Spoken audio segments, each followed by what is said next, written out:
Bismillah.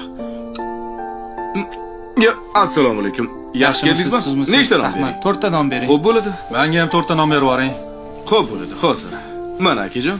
Mashina men olaman, shoshib Kechirasiz. Mana aka. Xo'p, rahmat. Uzr tanimadim. Mahallada yangimisiz deyman. Yaqinda ko'chib keldim. Ha, Ismim Umidboy. xush kelibsiz Umidboy. Nechta non? 4 ta. Xo'p bo'ladi.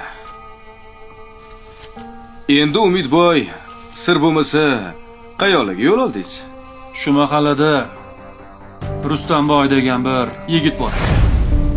Shuni oldiga ketyapman. Mahallani boyi ekan, a? 3-4 ta bizneslari bor ekan, do'konlari, Samarqandda ham kalbasa zavodlar, a? Shunaqami o'zi? Shunaqa. Taniyman. Yaxshi bola. Shu bola bilan bir ko'rishib qo'ying. Yaxshi-da. Mana aka. Rahmat. Yo'q, pul kerak emas. Bugun non tekin. Tekin? Rustamboy sharofati bilan haftada bir marta tekinga non tarqatamiz. Gap yo'q lekin. Qalbi ham boy ekan, a? Shunaqa. Rustamboy bilan o'zi nimaga ko'rishmoqchi edingiz? Bundan buyog'iga mahallada 2 ta boy bo'ladi. Bittasi Rustamboy bo'lsa, ikkinchisi Umidboy, ha. Shuni aytib bir qo'lini olib qo'yay Rustamboyni. Yaxshi, boylar ko'paysin. Rahmat.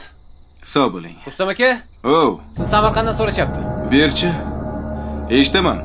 Ha, yeb ko'rdim, kolbasani mazasi yaxshi. Faqatchi sevimli Samarqand yozuvini sal kattaroq chiqaringlar.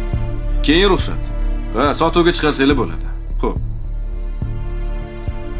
Tushunmadim. Rustamboy, Nonvoy? Shunaqa. Tanishganimdan xursandman. Keyin Umid aka, qarang. Agar boylik jamiyatga foyda bermasa, u ziyonga kiradi. Birinchi navbatda insonni o'ziga, keyin esa jamiyatga ziyon yetkazadi. Shuning uchun Rustamboy, Nonvoy.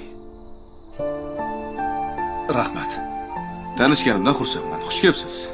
Sog' bo'ling. Kelib turing.